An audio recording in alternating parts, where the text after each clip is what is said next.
আসসালামু আলাইকুম। সবাই কেমন আছেন? আশা করি সবাই ভালো আছেন। আজ আপনাদের জন্য নিয়ে এসেছি গল্পের দ্বিতীয় পর্ব। আশা করি গল্পটি আপনাদের ভালো লাগবে। তাহলে চলুন শুরু করা যাক। ওকে দেখে আমার দু চোখ ঝাপসা হয়ে এলো। নিজেকে ধরে রাখতে পারছি না। তাই ছুটে গিয়ে ওকে শক্ত করে জড়িয়ে ধরলাম। দু চোখের নোনা জলে ওর কাঁধ ভিজে যাচ্ছে। কিন্তু ঈশা আমাকে জড়িয়ে ধরেনি। আমি কান্না করতে করতে বললাম, কেমন আছো তুমি? তুমি ভালো আছো তো? জানি না আমার কথা শুনে ঈশার কি রিয়াকশন হলো। সে আমার কথায় কোনো উত্তর দিল না। হঠাৎ সে আমাকে জোরে ধাক্কা মারে। ওর ধাক্কা খেয়ে আমি কয়েক হাত পিছিয়ে যাই। ভাগ্যিস নিজেকে সামলে নিয়েছিলাম বলে, তা না হলে আমি পড়েই যেতাম। আমি ওর দিকে অবাক হয়ে তাকিয়ে রইলাম। ও যে হঠাৎ আমাকে ধাক্কা মারবে আমি বুঝতে পারিনি। ঈশা বলে, কি হয়েছে তোমার? আসতে না আসতে আমাকে জড়িয়ে ধরছো কেন? আমি ওর কথা শুনে আশ্চর্য হয়ে তাকিয়ে রইলাম। এই 3 বছরের রিলেশনে আজ নিয়ে 2বার ওকে জড়িয়ে ধরেছি। রিলেশনের প্রথম দিন আর আজ। এমনটা নয় যে যতবার দেখা করেছি ততবার ওকে জড়িয়ে ধরেছি। ঈশা ধমকের সুরে বলে, এখন কি এভাবে দাঁড়িয়ে দাঁড়িয়ে ফেলফেল করে দেখে যাবে, না ভিতরে আসবে? আমি মাথা নিচু করে বেহাইয়ার মতো ভিতরে গেলাম। হয়তো আমার জায়গায় অন্য কেউ থাকলে তখনই চলে যেত। কিন্তু যাকে মন থেকে ভালোবাসা যায় তার কোনো কথায় রাগ হওয়া চলে না। সব সময় ভয়ে থাকি যদি কোনো কিছু বললে হারাতে হয়। আমি ভিতরে গিয়ে বসলাম। ঈশা আমার জন্য এক গ্লাস ঠান্ডা পানি নিয়ে এলো। অনিচ্ছা থাকা সত্ত্বেও পানিটা খেলাম। ঈশা বলে, এবার বলো কেন এত আর্জেন্টলি দেখা করতে বলছো? আমি বললাম, তোমাকে খুব দেখতে মন চাইছিল তাই। ঈশা বলে, ও আচ্ছা, বলো কি খাবে, চা না কফি? আমি বললাম, আমি চা কফি কিছু খেতে আসিনি। আমি শুধু তোমাকে দেখতে এসেছি। তোমার সাথে কিছুটা সময় কাটাতে এসেছি। তোমার হাতে যদি সময় থাকে তাহলে চলো না একটু বাইরে থেকে ঘুরে আসি। ঈশা বলে, আমার কোথাও যাবার ইচ্ছে নেই, তার চেয়ে ভালো আমরা এখানেই কথা বলি। তবে আমার হাতে বেশি সময় নেই, কি বলবে তাড়াতাড়ি বলো। আমি বললাম, তোমার এত কি ব্যস্ততা, আমার জন্য একটু সময় নেই তোমার হাতে? আগে তো তুমি এমন ছিলে না। আমাদের তো প্রতিদিন দেখা হয় না, মাসে হয়তো 2-1 বার। এরপরও কি আমার জন্য একটু সময় হয় না? ঈশা বলে, এখন কি তোমাকে সময়ের কৈফিয়ত দিতে হবে? আমি বললাম, কৈফিয়ত চাচ্ছি না, শুধু জানতে চাচ্ছি। ঈশা বলে, আমি বলতে বাধ্য নই। সত্যি বলতে ওর কথাগুলো আমার শরীরে কাটার মতো বিঁধছে। আমি সহ করতে পারছি না, উঠে দাঁড়িয়ে পড়লাম। তারপর বললাম, আমি এখন আসি। ঈশা বলে, ঠিক আছে। তারপর আমি এক মুহূর্তের জন্য দাঁড়ালাম না, সোজা ওখান থেকে বেরিয়ে গেলাম। ঈশা একটিবারের জন্য জিজ্ঞেস করলো না আমি কেমন আছি, ওকে ছাড়া আমার সময়টা কেমন কাটছে। ও কি করে পারলো আমাকে এভাবে কথাগুলো বলতে? এক বুক কষ্ট নিয়ে চোখের জল ফেলতে ফেলতে বাড়ি চলে এলাম। কোনো পুরুষ এত সহজে কান্না করে না। সে তখনই কান্না করে যখন তার খুবই আপনজন থেকে আঘাত পায়। আমি যে ওকে বড্ড ভালোবাসি, পাগলের মতো ভালোবাসি। ওকে ছাড়া এক মুহূর্ত ভাবতে পারি না। বাড়ি ফিরতেই মায়ের সামনে মুখোমুখি হলাম। মা আমার চোখ মুখ দেখে বুঝতে পারলো আমার কিছু একটা হয়েছে। আমি ঈশাকে ভালোবাসি, মা জানে। শুধু তাই নয়, ঈশার মাও জানে। তারাও চায় আমাদের সম্পর্কটা আগে বাড়ুক। কিন্তু ঈশার হঠাৎ পরিবর্তনে সব পাল্টে গেল। মা আমাকে জিজ্ঞেস করলো, কি হয়েছে বাবা, কোথায় গিয়েছিলি? আমি বললাম, ঈশার সাথে দেখা করতে। এই বলে উপরে চলে গেলাম।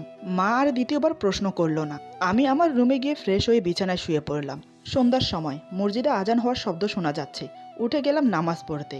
এই একটা জিনিস, নামাজ পড়লে মনটা একটু হালকা হয়। নামাজ পড়ে বাসায় চলে এলাম। এসে ফ্রেশ হয়ে ল্যাপটপ নিয়ে বসলাম। একটা 3D ডিজাইন করতে হবে। আম্মু এসে চা দিয়ে গেল। চা খাচ্ছিলাম, হঠাৎ ফোন আসলো একটা আননোন নাম্বার থেকে, যার কোড সংখ্যা 9টা। আমি পিক আপ করতেই বলল, hello, are you Kabya Ahmed? আমি বললাম, yes I am Kabya Ahmed.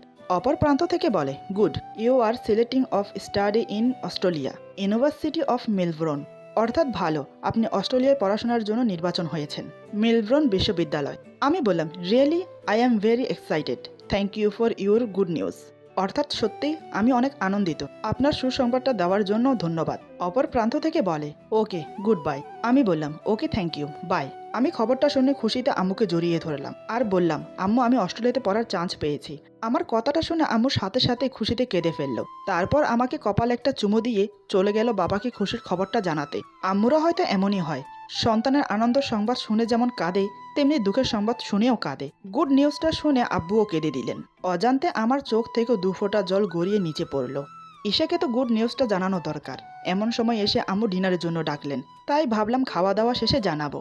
খাওয়া দাওয়া শেষ করে এসে ঈশাকে ফোন দিলাম। রিং হচ্ছে, কিন্তু কেউ পিক আপ করছে না। অনেকবার রিংয়ের পর রিসিভ করলো ঈশা। ধরেই বলতে লাগলো, এতবার ফোন দেওয়া লাগে নাকি? জানো না আমি এই সময় ব্যস্ত থাকি। ঈশা অনেক রেগে বলল কথাগুলো। তাই আমি কিছু না বলে চুপ করে আছি। আমার চুপ করে থাকা দেখে ও আবার বলে, কি হলো, কথা বলছো না কেন ফোন দিয়ে? গাদা কোথাকার, কোন ছাগলের পাল্লায় যে পড়লাম আল্লাহ। আমি চুপচাপ শুধু ওর বলা কথাগুলো শুনছিলাম। আজকে ওর গাদা বলার মাঝে অন্য দিনের মতো ভালোবাসা ও আদর মিশ্রিত ছিল না। আজকে খুব বিরক্ত ও অবহেলা করে বলছে ঈশা কথাগুলো। সে আমাকে এভাবে কখনো বলেনি। তারপর আমি ওসব বাদ দিয়ে বললাম, সরি ঈশা, অসময়ে ফোন দেওয়ার জন্যে। কথাগুলো বলার সময় কান্নায় গলায় বুঝে আসছিল। ঈশা বলে, কি আবার এখন ঢং শুরু করছো? অভিনয় না করে সোজাসুজি বলো কেন ফোন দিয়েছো। আমি বললাম, দুপুরে খেয়েছিলে? ঈশা বলে, না। তুমি খেয়েছো? আমি বললাম, হুম। ঈশা বলে, আমার বদলে তুমি খেয়েছো। আমি না খেলেও চলবে, রাগের সাথে কথাগুলো বলে। আমি বললাম, ও আচ্ছা, রাত্রে খেয়েছো? ঈশা বলে, না, আমার খাওয়া নিয়ে তোমার এত মাথা ব্যথা কেন? তুমি তোমারটা নিয়ে ভাবো। আমি বললাম, তুমি তো আমার প্রিয় মানুষ, তাই তোমার কেয়ার করবো না তো কার কেয়ার করবো বলো? ঈশা বলে, যত সব ঢং, আমি খাই না খাই তা আমি নিজে বুঝবো, তোমাকে বলে দিতে হবে না। আর আমার যদি এতই কেয়ার নাও তাহলে পড়ার সময় আর ফোন দেবে না। আমি বললাম, আচ্ছা ঠিক আছে, তুমি ঠিকঠাক মতো পড়ো, খাওয়া দাওয়া করবে, ঠিক মতো ঘুমাবে, না হলে শরীর খারাপ করবে, তখন আবার ভালো করে পড়তে পারবে না, ওকে? ঈশা আমার কথাগুলো শুনে আমাকে ছাগল বলে ফোন রেখে দিল। ঈশার সাথে কথা বলার পরেই সাথে সাথে ওয়াশরুমে চলে গেলাম। তারপর ট্যাব ছেড়ে কিছুক্ষণ খুব কাঁদলাম, কেননা শুনেছি কাঁদলে নাকি মানুষের মন হালকা হয়। কিন্তু আমার মন এত কাঁদার পরেও হালকা হচ্ছে না কেন? তখনও আমার মনে হচ্ছিল কেউ আমার বুকে পা দিয়ে চেপে ধরে রেখেছে। রাতে একসময় ঘুমিয়ে পড়লাম, সকালে আম্মুর ডাকে ঘুম থেকে উঠলাম। তারপর নাস্তা করে নিজের কাগজপত্র সবকিছু রেডি করলাম, জমা দিতে হবে, খুব বেশি দিন সময় নেই আমার হাতে।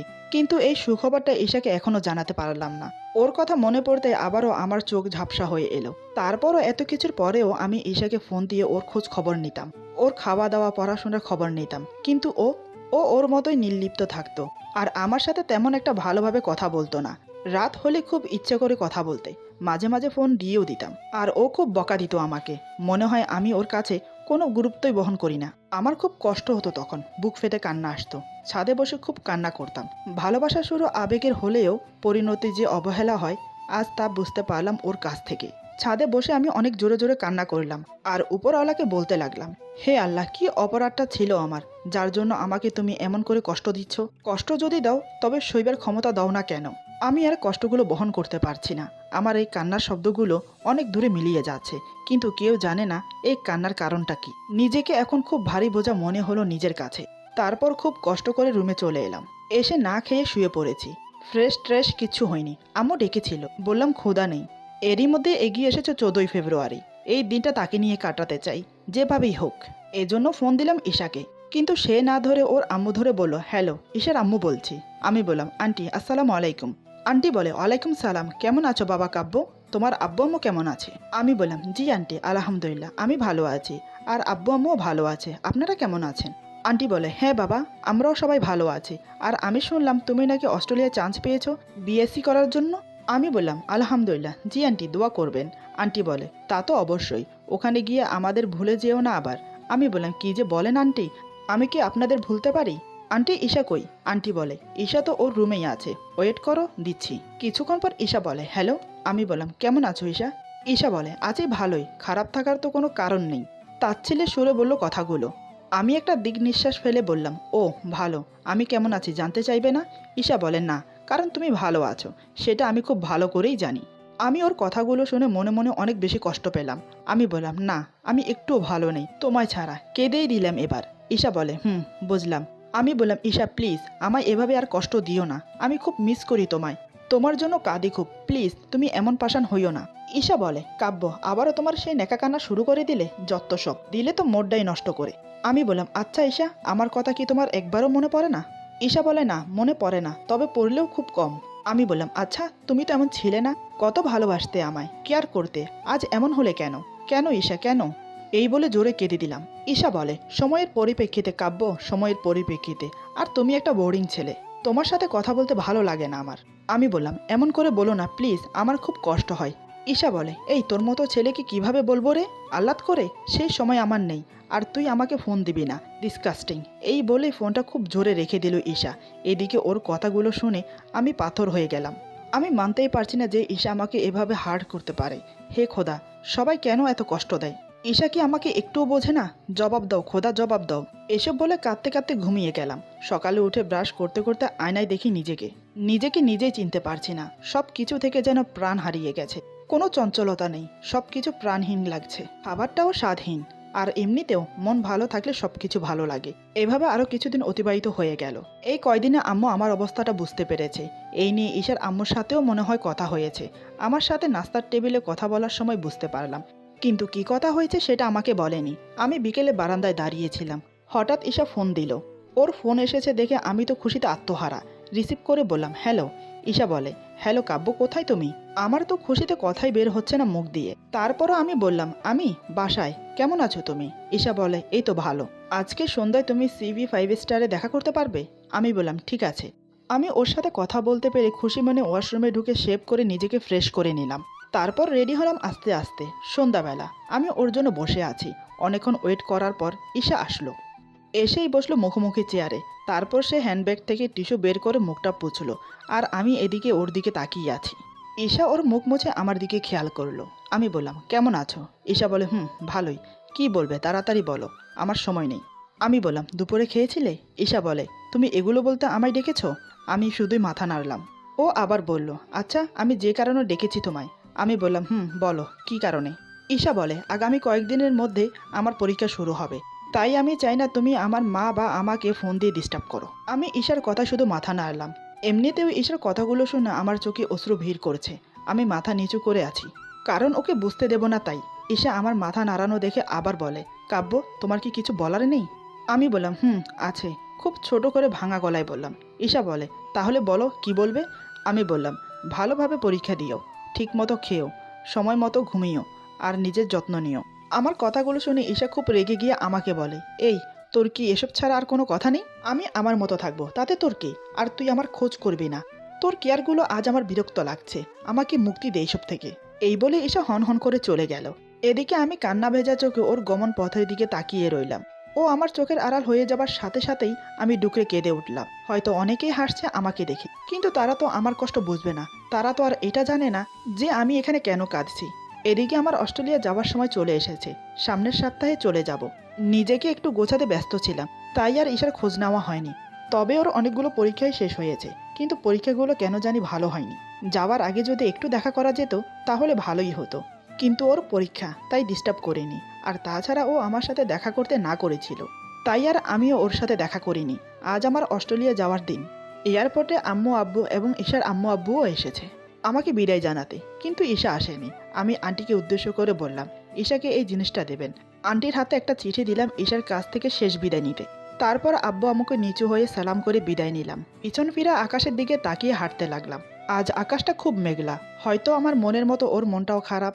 এদিকে ঈশার আম্মু বাসায় গিয়ে দেখে ঈশা কলেজ থেকে ফিরে এসেছে, তাই তিনি ঈশাকে আমার দেওয়া চিঠিটা দিলেন। চিঠিটা পেয়ে পড়তে শুরু করলো। ঈশা, হয়তো ভাববে প্রিয় বলে ডাকিনি কেন, কারণ তুমি আমার কাছে প্রিয় হলেও আমি যে তোমার কাছে প্রিয় শব্দটা আর নেই। ঈশা, তুমি হয়তো ভালোই আছো আমায় ছাড়া, আমিও ভালো থাকবো যেমন তোমায় ছাড়া থাকার কথা। ও হ্যাঁ, তোমার জন্য আমার একটা খুশির সংবাদ আছে। খুশির সংবাদ এই যে আজ আমি তোমায় ছেড়ে অনেক দূরে চলে গেলাম। অনেক দূরে। তোমাকে আর ফোন দিয়ে ডিস্টার্ব করব না, তোমায় আর আমি জ্বালাবো না। আগের মতো আর নিজের কেয়ার করবে কিনা জানি না, তবে খুব মিস করব তোমার বকাগুলো। কিন্তু চাইলে তো আর শুনতে পারবো না, কেননা আজ আমি চলে যাচ্ছি তোমার থেকে অনেক দূরে। তুমি তোমার নিজের মতো করে কাউকে খুঁজে নিও, যে তোমার মনের মতো হবে। কিন্তু আমার ভালোবাসাটা সত্যি ছিল, যা তুমি দেখোনি। আমি তোমাকে হয়তো নিজের করে পাইনি, তবে তোমার স্মৃতিগুলো আমার নিজের, যা দিয়ে আমি আমার সারা জীবন কাটিয়ে দেব। আর কোনোদিন আমার এই বিরক্তকর কণ্ঠটা শুনতে পাবে না তুমি। দোয়া করি তুমি যেন আমার চাইতে ভালো কাউকে পাও, যে তোমাকে খুব ভালোবাসবে তোমার মতো করে। আমার ভালোবাসাটা না হয় না পাওয়াই থাক, তাতে দুঃখ নেই, কিন্তু তোমার কষ্টে যে আমার বুক ফেটে যাবে। আমার দেয়া কষ্টগুলোকে জীবনের খারাপ মুহূর্ত মনে করে ভুলে যেও। আমি দূর থেকেই তোমাকে ভালোবাসবো। তুমি নিজেকে সুখী করো। আর কিছু বললাম না, কেননা তুমি আবার আমার উপর বিরক্ত হবে। তাই আর বিরক্ত করব না তোমায়। পারলে ক্ষমা করে দিও এই পাগলটাকে। যাক সেসব কথা। ইতি পাগল এবং বিরক্তকর মানুষটা হয়তো তোমার, হয়তোবা তোমার না। এদিকে চিঠিটা পড়তে পড়তে ঝাপসা হয়ে গেল ঈশার চোখ। 2 ফোঁটা অশ্রু টপ করে ঝরে পড়ল চিঠির ভাঁজে। খুব কান্না পাচ্ছে ওর। আজ খুব কান্না করবে সে, কারণ ওর তো খুশি হওয়ার কথা, কিন্তু একটা কিসের শূন্যতা অনুভব করছে হৃদয়ের গহীনে। ওর মনে হচ্ছে কি যেন একটা ওর কাছ থেকে চিরতরে হারিয়ে যাচ্ছে, যেটা সে আর কখনোই ফিরে পাবে না। এভাবে দেখতে দেখতে কখন যে 4টা বছর কেটে গেল বুঝতেই পারিনি। আজ আমি অস্ট্রেলিয়া থেকে স্টাডি শেষ করে দেশে ফিরলাম। দেশে এসে আমার মনে পড়ে গেল সেই পুরনো কষ্টগুলো, যার কারণে আমি দেশ থেকে কাঁদতে কাঁদতে অস্ট্রেলিয়া চলে গিয়েছিলাম। মনে পড়তে লাগলো ঈশার দেওয়া সেই কষ্টগুলোর কথা। আমি যে ঈশাকে ছেড়ে অস্ট্রেলিয়া গিয়ে ওর কথা আমার মনে পড়েনি তা কিন্তু না। আমার ওর কথা সেখানে গিয়েও সারাক্ষণ মনে পড়তো। আমি ওর কথা ভেবে নীরবে কাঁদতাম। এসব কথা ভাবতে ভাবতে নিজের বাসায় চলে আসলাম। আমি যে দেশে আসব সেই কথাটা কিন্তু বাসার কাউকে জানাইনি, কারণ সবাইকে সারপ্রাইজ দেব বলে। তারপর বাসায় এসে কলিং বেল প্রেস করলাম। আমি বেল প্রেস করার কিছুক্ষণ পরই আম্মু এসে দরজা খুলে দিল। দরজাটা খুলে আম্মু আমায় দেখে কিছুক্ষণের জন্য স্তব্ধ হয়ে গেল। তারপর হঠাৎ দৌড়ে এসে কাঁদতে কাঁদতে আমাকে জড়িয়ে ধরে। আম্মুর কান্না দেখে আমিও সাথে সাথে কাঁদতে লাগলাম। তারপরে আম্মু আমাকে কাঁদতে কাঁদতে বলে, কাব্য তুই, বাবা তুই কেমন আছিস? এতদিন পরে তোর আমাদের কথা মনে পড়লো বল? আসার আগে আমাদেরকে একটা ফোন করে আসবি না? তাহলে আমি ও তোর আব্বু দুজনে মিলেই এয়ারপোর্টে তোকে আনতে যেতাম। এই বলেই আবারও আম্মু কাঁদতে শুরু করে। আমি বললাম, আরে আরে আম্মু, তোমাদের কথা সেখানে সারাক্ষণ মনে পড়তো। ইচ্ছে করতো সেখান থেকে ছুটে চলে আসি তোমার কাছে, কিন্তু আমি চাইলেই তো আর তোমাদের কাছে ছুটে আসতে পারবো না। আচ্ছা তুমি কেমন আছো আম্মু, আর আব্বু কেমন আছে? আম্মু বলে, আমরা সবাই এতদিন তোকে ছাড়া ভালো ছিলাম না, কিন্তু এখন সবাই ভালো থাকবো, কেননা তুই এসে গেছিস। তাহলে কি আর আমরা সবাই খারাপ থাকতে পারি? তুই তো আমাদের সবার ভালো থাকার ওষুধ বাবা। আচ্ছা তুই কি বাসার বাইরে দাঁড়িয়ে আমার সাথে কথা বলবি, নাকি বাসার ভিতরেও আসবি? এই বলে আমাকে বাড়ির ভিতরে নিয়ে গেল। তারপর নিজের রুমে গিয়ে নিজের রুমটাকে দেখতে লাগলাম। পুরো রুমটাকে যেমন রেখে গিয়েছিলাম ঠিক তেমনটাই আছে। তবে একটা দিক লক্ষ্য করে দেখলাম যে আমার রুমটা সব কিছু একদম ঠিকঠাকভাবে গোছানো আছে। কিন্তু কিভাবে? আমি তো আমার রুমটা কখনো এভাবে গুছিয়ে রাখতাম না। তাহলে আমার রুমটা কে গুছিয়ে রেখেছে?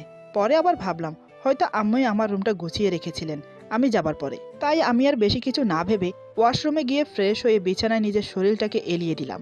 তারপর হারিয়ে গেলাম ঘুমের রাজ্যে। বিকেলে আম্মুর ডাকে আমার ঘুম ভাঙলো। উঠে আবারও ফ্রেশ হয়ে নিলাম। পরের দিন বড় করে পার্টি রাখলো। আত্মীয় স্বজন বন্ধু বান্ধব সবাই এলো। সবাই আমার ভালো মন্দ জিজ্ঞেস করতে লাগলো, আর অস্ট্রেলিয়ায় পড়াশোনা কেমন হয়েছে এবং ইত্যাদি। এর মধ্যে আব্বু আমি আসার খবর পেয়ে অফিস থেকে ছুটি নিয়ে চলে আসেন। তারপর আমাকে দেখতে পেয়ে কাঁদতে কাঁদতে জড়িয়ে ধরে আমার সাথে অনেকগুলো কথা বলে। আমি আগের মতো সেই বোকা খ্যাতমার্কা নেই। সেখানে গিয়ে নিজেকে অনেক চেঞ্জ করেছি এবং চেঞ্জ করে ফেলেছি নিজের সব কিছু। এখন আর কেউ আমাকে বোকা খ্যাত বলতে পারবে না। এখন আমাকে যেই দেখে তারা সবাই আমার সাথে নিজে থেকে কথা বলতে আসে। তবে বিশেষ করে মেয়েরা, তারা এখন আমাকে দেখলেই নিজে থেকে আমার সাথে কথা বলতে আসে। আগেও বলতো, তবে এখনের মতো অতটা না। হঠাৎ দেখলাম যে আম্মুর বান্ধবী মানে ঈশার আব্বু আম্মু এসেছে, আর তাদের সাথে ঈশাও আছে। ওকে দেখে মনে হচ্ছে যে ও অনেক খুশি। যাক, আমার এত বেশি কিছু ভেবে কাজ নেই। তাই আমি এত কিছু না ভেবে তাদের সাথে দেখা করতে চলে গেলাম। আমি তাদের সামনে গিয়ে বললাম, আসসালামু আলাইকুম, কেমন আছেন আপনারা? আন্টি বলে, ওয়ালাইকুম সালাম বাবা, আমরা সবাই ভালো আছি। সেই যে 4 বছর আগে গেলে আমাদের তো তেমন ফোন করনি, আমাদের কথা এত তাড়াতাড়ি করে ভুলে গেলে? আর সেখানে গিয়ে তো দেখছি মাশাআল্লাহ অনেক সুন্দর হয়েছো। আমি কিছু না বলে মুচকি হাসলাম। ঈশার দিকে তাকিয়ে দেখি সে এক নজরে আমার দিকে চেয়ে আছে। হয়তোবা সে আমাকে এভাবে এইরকম ভাবে আশা করেনি। সে কিছু বলতে যাবে তার আগেই আমি সেখান থেকে চলে এলাম। অনেকবারই চেষ্টা করেছে কথা বলার জন্য, কিন্তু আমি সেই সুযোগটাই দেইনি। রাতে পার্টি শেষ হওয়ার পর আমি রুমে বসে আছি। হঠাৎ খেয়াল করলাম কে যেন আমার রুমের দরজার কাছে এসে দাঁড়িয়ে রইল। আমি তার ছায়াটা দেখতে পেয়ে বললাম, কে ওখানে? আমি কথাটা বলার কিছুক্ষণের মধ্যেই সেখান থেকে ঈশা বেরিয়ে এলো আমার সামনে। আমি ওকে দেখে কিছুটা অবাকই হয়ে যাই। আমি বললাম, আরে ঈশা ম্যাম আপনি, তাও আবার আমার রুমে? আপনারা এখনো বাসায় যাননি? ঈশা বলেন, না, আসলে আব্বু আম্মু সবাই নিচেই বসে আছে আমার জন্য। আমি নিচে গেলে ওনারা আমাকে নিয়ে বাসায় চলে যাবে। কিন্তু আমি তোমার সাথে একটু কথা বলতে চাই। তোমার কি একটু সময় হবে কাব্য? আমি বললাম, না, আসলে আমার একটু হালকা কাজ আছে, তাই আমার হাতে তেমন বেশি সময়ও নেই। আচ্ছা ঠিক আছে, আপনার আমায় কি বলার আছে বলেন, কিন্তু একটু তাড়াতাড়ি বলবেন প্লিজ।